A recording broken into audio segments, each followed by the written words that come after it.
हम अकेले ही चले थे जानवे मंजिल मगर लोग मिलते गए और कारवां बनता गया। ये भीड़ देख रहे हैं आप यूं कह सकते हैं कि कभी कभी ना दीवानों की भीड़ भी कहते हैं। और जब एकत्रित हो जाते हैं ना तो कुछ लोग कह रहे थे यहाँ 100 आए हैं, 10 आए हैं, 20 आए हैं, लेकिन किसी को पता नहीं कि ये 100 के बराबर में एक हैं। तो मल्टीप्लिकेशन यदि आपको आता होगा, अनिल सर से निवेदन आ जाएंगे अंदर, तो आपको लग जाएगा कि ये उनकी टोली है, ये उन समूहों की टोली है जो 100 पर एक भारी पड़ते हैं। ये तमाम वो पूर्व सैनिक लोग हैं जो बिहार में खास करके इस सरकार के ऊपर मैं कटाक्ष नहीं करूंगा, क्योंकि हमारे आदरणीय मार्गदर्शक ने कहा कि हम कभी उस भावना को रखते नहीं हैं जिसमें हमें कुछ चाहिए। कर्नल नवी साहब ने साफ तौर पर कहा कि हमारे पास तो वो सब कुछ मिल चुका है, तो हम सेवा का ही धैर्य क्यों न रखें। तो मैं कतई नहीं कहूँगा ये बात कि हमें कुछ चाहिए, हमें कुछ देना है इस देश को, इस राज्य को। लेकिन कभी कभी बच्चा भी लात मारने लगता है जब दूध ना मिले। तो हम लोग तो इंसान हैं। इस बिहार में कितने उपेक्षित हैं ये कौन नहीं जानता है, जो तमाम लोग मौजूद हैं। सबसे पहले मुझे दिख रहे हैं एक ऐसे व्यक्ति जो कि पूर्ण रूपेण फौजी तो थे, लेकिन अब एक समाज सेवी हैं और पूर्व सैनिक हैं। अनिल जी, क्या लग रहा है कि आज इस संगठन का उदय होने का तात्पर्य क्या रहा होगा? क्या उदासीनता रही कि पूरे बिहार के लोग मुजफ्फरपुर में एकत्रित हो गए? आज इस पूरे बिहार के विभिन्न जिलों के विभिन्न प्रखंड, विभिन्न पंचायतों को जो अपने आप में दिग्गज हैं, जो अपने आप में काबिल हैं, वैसे लोग आज यहाँ एकत्रित हुए हैं और वो सब अपने आप में नेतृत्व करता हैं और उनके अंदर नेतृत्व करने की क्षमता है, जो एक बेहतर समन्वय और बेहतर सहभागिता के साथ पूर्व सैनिक संगठनों की एक बेहतर व्यवस्था बनाने के लिए एकत्रित हुए हैं। पूर्व में जो भी गलतियां या जिस भी सैनिक संगठन में जो भी अवस्थाएं थी, उसको दूर करने के लिए हम सभी लोग आज एकत्रित हुए हैं और यह प्रयास हमारा सफल रहा। तकरीबन बिहार के ज़्यादातर जिलों से मास लेवल में लोग यहाँ एकत्रित हुए हैं, जिसका उदाहरण आप अपने आंखों से देखा है और हम कामयाब होंगे, हम लोगों का भरोसा है, विश्वास है। पूर्व सैनिकों का एक ऐसा संगठन जिसका नाम आप जब सुनेंगे तो आप भी आश्चर्यचकित हो जाएंगे, सैनिक सेवा संघ। अर्थात आप उस राष्ट्रीय लेवल की बात कर रहे हैं जहां पर जो लोग इसका संदेह जता रहे थे कि राष्ट्रीयता क्या चीज है, तो सेना और सैनिकों से ज्यादा राष्ट्रीयता का बात तो कहीं हो ही नहीं सकती है।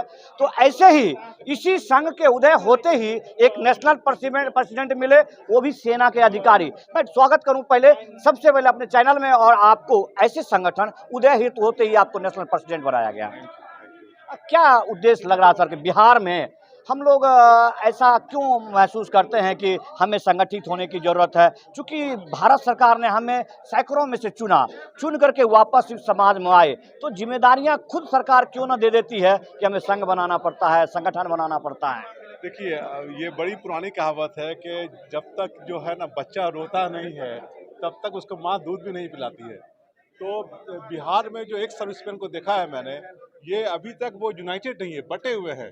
तो जब बटे रहेंगे तो उनकी एक आवाज़ नहीं होगी और ये बड़ी कमज़ोर आवाज़ होती है। तो कमज़ोर आवाज़ होने के बाद वजह से जब भी वो बात करते हैं अपनी, तो कोई उनकी बातों पे तवज्जो नहीं देता है। तो हम यही चाहते हैं कि हमारी एक बहुत ही सशक्त ऑर्गेनाइजेशन बने और हमारे अधिक से अधिक लोग जुड़े और हमारी एक मजबूत आवाज़ हो, और उस आवाज़ के साथ में हम लोग सरकार के पास जाएं और हमारी बातों को सरकार को सुने और उस पर अमल करें और हमारे भविष्य के लिए अच्छी बातें करें और उस पर और हमारे कल्याणकारी योजनाओं पे ध्यान दें।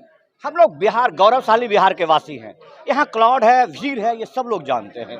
तो उस भीड़ में से हम इस आबादी का उत्थान के लिए, जो दबे कुचले हैं, उनके लिए हमेशा लड़ते रहते हैं। तो क्या नहीं लगता कि हमारे लिए उपेक्षित इस सरकार को भी सोचना चाहिए कि जो भीड़ में, चूंकि आबादी के हिसाब से हम पूर्व सैनिक लोग भी तो भीड़ में, इनके लिए बिहार ने बहुत सारी योजनाओं को खत्म कर दिया, आरक्षण को खत्म कर दिया, रिजर्वेशन को तो खत्म कर दिया। आपको नेशनल प्रेसिडेंट बनाया गया है, आप इसको किस तरह जिम्मेदारी निभाएंगे? देखिए, बिहार जो है वो ह्यूमन कैपिटल है। यहाँ बिहार के पास नेचुरल रिसोर्स जो पहले झारखंड में होता था, बिहार में नहीं है। तो बिहार में ह्यूमन कैपिटल है, बहुत लोग आबादी है। तो वो आबादी जो है, जब तक उसको शिक्षित नहीं करेंगे, उसको कुशल नहीं बनाएंगे, तब तक वो, अब जैसे कि एक आदमी जो कि 200 रुपया कमा रहा है मजदूरी करके, 300 कमा रहा है, उसको हम ट्रेन करेंगे तो वही आदमी 1000 रुपया कमाएगा। तो ये 1000 रुपया कमाएगा तो वो 1000 रुपया कहाँ आता है? वो बिहार में ही आएगा, बिहार के ही प्रगति में काम आएगा।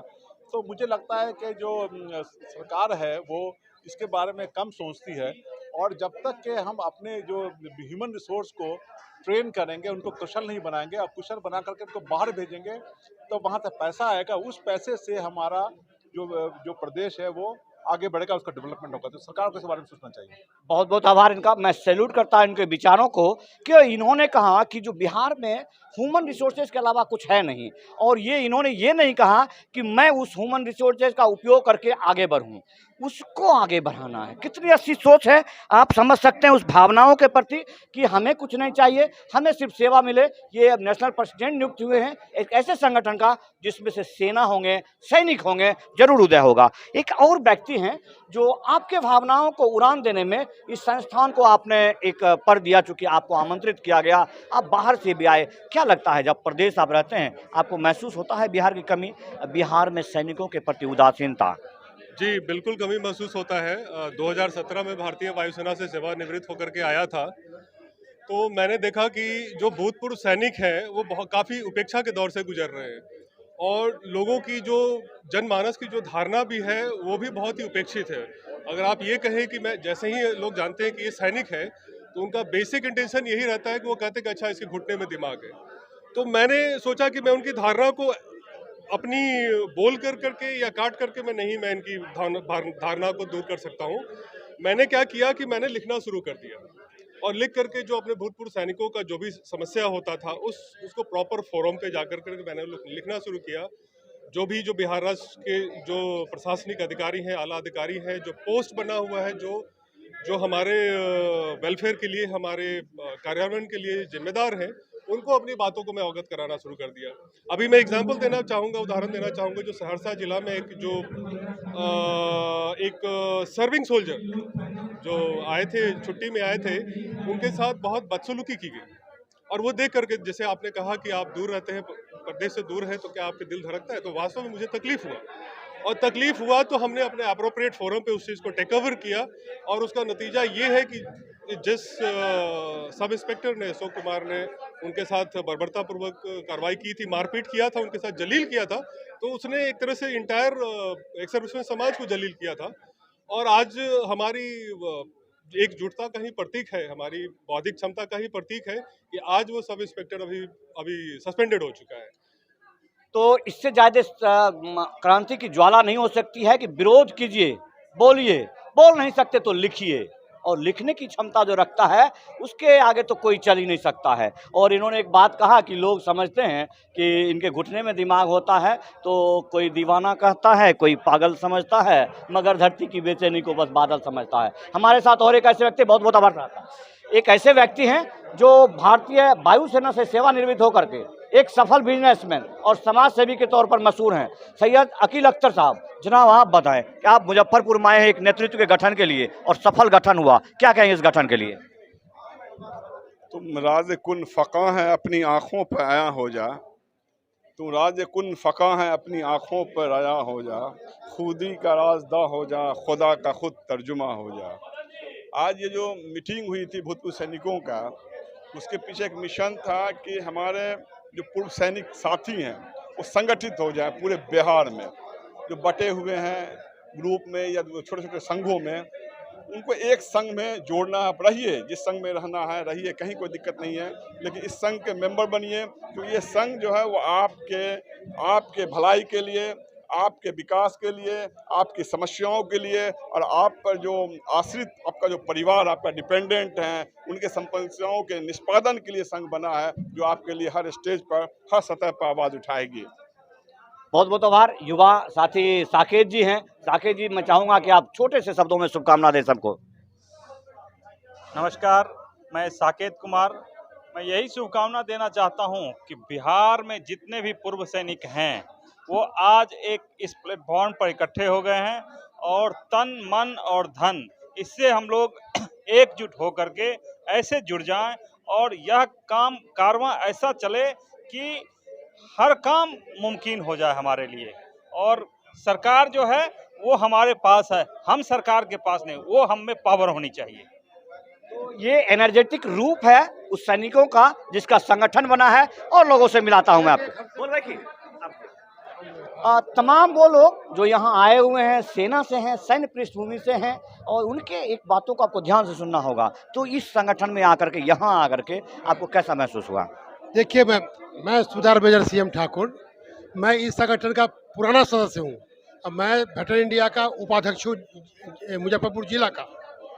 हम लोगों ने जो समस्याओं को रखा था उसके मुताबिक आज जो संस्था हमारी बनी है वो बड़ा ही अच्छा लगा है, और ये फौजियों को बहुत आगे तक बढ़ाएगा, और हम लोग की एकता बढ़ेगी।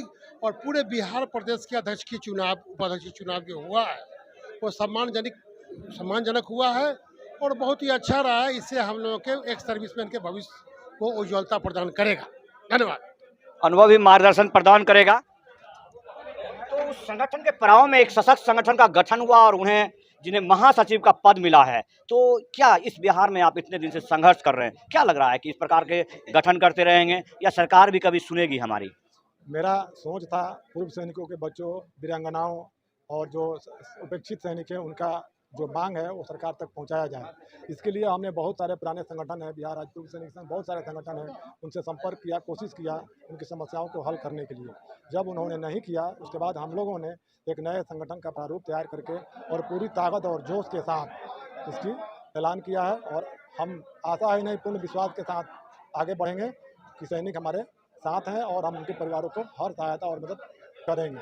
क्या लगता है आपको कि छोटे छोटे टुकड़ों में बटे हुए इस वजह से सरकार नहीं सुनती है, या आपकी सरकार ही ऐसी है जो सुनना ही नहीं चाहती है? नहीं, हमारे छोटे छोटे टुकड़े में बटो होने के कारण ही सरकार हमारी बातों को नहीं सुनती है। ऐसा सभी हम लोगों ने अपना राज्य सैनिक बोर्ड के निदेशालय साइबेरिया में भी मिले हैं, हर जगह लोगों का यही कहना है, पहले आप एक होइए, संगठित होइएगा, आपकी बात सरकार सुनेगी।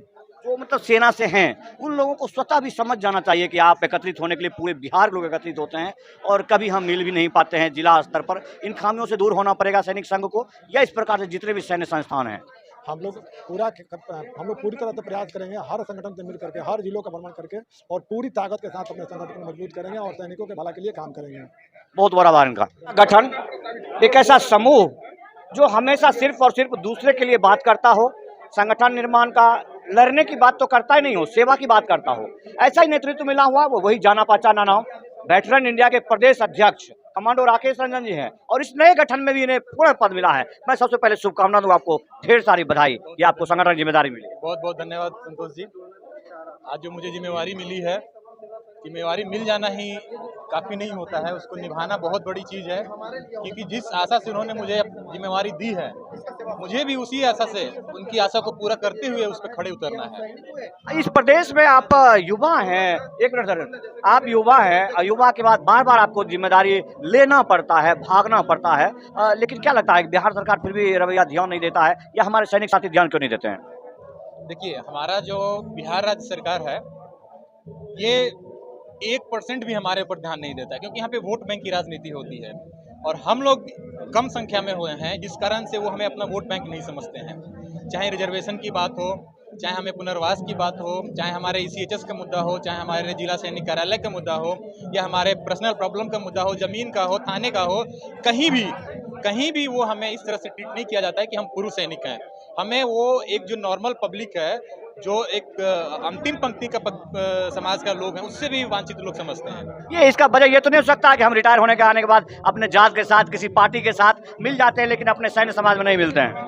नहीं, देखिए, यहाँ पे गलतियाँ हमारी भी है कि हम यहाँ आने के बाद उनके जातियों में बट करके हम उनको वोट दे देते हैं, जिस कारण वो ये नहीं समझते हैं कि एज ए पूर्व सैनिक इकट्ठा हो पाएंगे। एज ए जातीय हमें वोट दे ही देते हैं, तो पूर्व सैनिक के इकट्ठा होने की क्या जरूरत है? इनको फिर क्यों हम दें? फिर हम जाति पे ही वो गेम खेलते हैं। और हम जो पूर्व सैनिक यहाँ पे अपने अधिकारों के लिए, अपने कार्यों के लिए लड़ते रहते हैं, वो हमारे ऊपर एकदम ध्यान नहीं देते हैं। तो बहुत बहुत आभार इनका। राष्ट्रीयता भी एक धर्म है, जिस दिन आपको ये समझ में आ जाएगा उस दिन आप सेना को समझ लेंगे, सैनिक कहीं भी इनको मिल जाएंगे। हम मैक्सिमम हम लोग साथ ही रहते हैं, हम लोग निकाले भी जाते हैं कहीं से साथ में ही, संघ से हम लोग साथ में ही निकाले गए क्योंकि काम कर रहे थे वहाँ पे। एक मिनट से मैं बताना चाहूँगा, इससे मेरा कोई संबंध है, कोई संपर्क है, कोई बातचीत नहीं थी। सीतामढ़ी ग्रुप में पता नहीं इन लोगों के माध्यम से, किस माध्यम से जुड़े हुए थे व्हाट्सएप ग्रुप में। व्हाट्सएप ग्रुप में आप देखते हुए कहाँ से लोग कैसे किसी माध्यम से जुड़ते हैं। बहुत लोगों को नहीं पता होता है कि ये कौन है, वो कौन है। जिनका नंबर सेव है उनको आप जान रहे हैं, बाकी को नहीं जाना। मेरे यहाँ एक एक्सीडेंटल केस हुआ, हमारे एक्स नौसैनिक अनिल झा जी हैं, जो बाइक से वो आ रहे थे, बैंक में जॉब करते हैं, टीम से जुड़े हुए लोग थे, उनका एक्सीडेंट हो गया। उसकी सूचना हम लोगों को मिली, हमने तुरंत किया, व्हाट्सएप ग्रुप में लिखा कि ऐसे हमारे एक साथी दुर्घटनाग्रस्त हो गए हैं। और पटना में यह मैसेज मिलते ही त्वरित, उस समय ना ये वेटरन्स इंडिया में थे न कहीं थे, मतलब हम लोग वेटरन्स इंडिया से थे, लेकिन ये लोग वेटरन्स इंडिया में नहीं थे, अपना अलग थे। उसके बावजूद भी तुरंत अपने साथियों के साथ तुरंत वहाँ पहुँच गए और उनकी सारी व्यवस्था बनवा के वहाँ दानापुर क्षेत्र से टाइप करके रेगुलर क्या है सारा करके उन्होंने फिट कर दिया। मौका मिला क्योंकि मैं भी इसी राज्य का निवासी हूँ, तो खुशी हुआ कि कोई आदमी है जो हमारे वेटरन्स के लिए कुछ कर रहा है, अच्छा कर रहा है, हम लोगों के उत्थान के लिए अगर कोई काम कर रहा है तो ये जानकर खुशी होती है। और बाकी जैसे कि ओपनिंग में आप लोगों को बता दिया गया है, आज वक्त की मांग है कि आप सब संगठित हों, अपनी समस्याओं को अच्छे तरीके से रखें और जो भी एक बिहार राज्य के अंदर शासन है, प्रशासन है, उसके सहयोग से जो भी आप अच्छा काम कर सकते हैं वो आगे करना है। हम सब नौकरी के दरमियान काफ़ी जुड़े रहते हैं अपने सर्विस से बहुत डीपली, उस दरमियान हम अपने घर, गृह राज्य हो, परिवार हो, समाज हो, उसको वो टाइम नहीं दे पाते। तो अभी ये वक्त होता है जब हम वापस जिस धरती से हम पैदा हुए हैं, जहाँ से हम निकले हैं, निकल के अपना घर परिवार का जो सम्मान बढ़ाया है, तो हमारा फर्ज बनता है कि हम उस समाज के लिए कुछ करें, उस क्षेत्र के लिए कुछ करें, और उसके लिए इससे अच्छा कोई फोरम नहीं है। जो मेरा व्यक्तिगत अनुभव रहा है बिहार के अंदर, कुछ एक चीज़ उसमें ऑलरेडी कवर हो गया है। सबसे बड़ी चीज़ है, जरूरत है आपको संगठित होने की। बहुत पुरानी कहावत है कि संगठन में ही शक्ति होती है, जहाँ आप बिखरेंगे आपकी शक्ति छिन्न भिन्न हो जाएगी। तो कभी भी जब इस तरह का संगठन होता है तो उसमें मतभेद भी होते हैं, स्वाभाविक है, लेकिन जो फौज में हमें सिखाया गया कि भाई पलटन होती है, रेजिमेंट होता है, वहाँ पे क्या बताया जाता है कि कुछ भी हो, लेकिन जो पलटन का उद्देश्य दिया गया, जो टास्क दिया गया वो सर्वे करिए। आपका व्यक्तिगत प्लाटून, सेक्शन, कंपनी वो नीचे रह जाता है, लेकिन जब पलटन की बात आती है तो आप पलटन के मुद्दे को पकड़ते हैं। वही चीज़ यहाँ पर है, यहाँ पर हो सकता है कि हमारा व्यक्तिगत मनमुटाव हो, हमारा किसी से विचारों से मतभेद हो, लेकिन जो सबसे उपरोक्त विचार है, जो मेन विचार है कि भाई सबका भला हो, हम समाज को कुछ दें, हम यंग जनरेशन को अपना इतिहास बताएं और उनको एक सही दिशा में मार्गदर्शन करें, तो उसमें मुझे नहीं लगता कि किसी को कोई मतभेद होगा। और अगर हमारा मुख्य उद्देश्य एक है तो नीचे जो थोड़े बहुत रफ सरफेसेस है, मतभेद है, उसको भुला के अच्छे काम में जितना हो सके सहयोग करना चाहिए। उसके अंदर रेजिमेंट हो, वो सब चीज़ों को त्याग देना है, क्योंकि रिटायरमेंट के बाद हम सब एक हैं। तो मैं चाहूँगा कि जो हमारा मूल मंत्र है, एक अनुशासित सोल्जर की तरह हमने अपनी ज़िंदगी जिया है, उसी को बरकरार रखते हुए रिटायरमेंट के बाद वापस कुछ करें, ताकि उससे आपको अंदर अपने आत्मा में ये अनुभूति होगी जाते जाते मैं अपने समाज, सोसाइटी, राज्य के लिए, अपने नए जनरेशन के लिए कुछ किया, तो ये जान के आपको आत्मा को शांति मिलेगी और खुशी होगी। एटलीस्ट मेरा ये मानना है। और मैं भी यहाँ पे एनसीसी में हूँ, मानकर मैं यहाँ पे पोस्टिंग आया हूँ, बच्चों से इंटरेक्ट करता हूँ तो मुझे खुशी होती है, क्योंकि हमने यहीं के स्कूल में, यहीं के सरकारी स्कूल में पढ़ाई किया हुआ है। यहाँ पे जो दिक्कतें थी उसको हमने भी झेला हुआ है। तो मैं चाहता हूँ कि उनको कैसे दूर कर सकता हूँ, कैसे अपने बिहार के बच्चों को गाइड कर सकता हूँ। तो मैं बच्चों की तरफ लगा हूँ अभी नौकरी होने की वजह से, लेकिन आप फ्री हैं, आपके लिए जो वैजन है, जो आपका काम करने का जो तरीका, दायरा है, वो बहुत ही बड़ा है। तो कृपया करके संगठित हों और सुनियोजित तरीके से इस चीज़ को आप आगे बढ़ाएं, ताकि प्रशासन की मदद से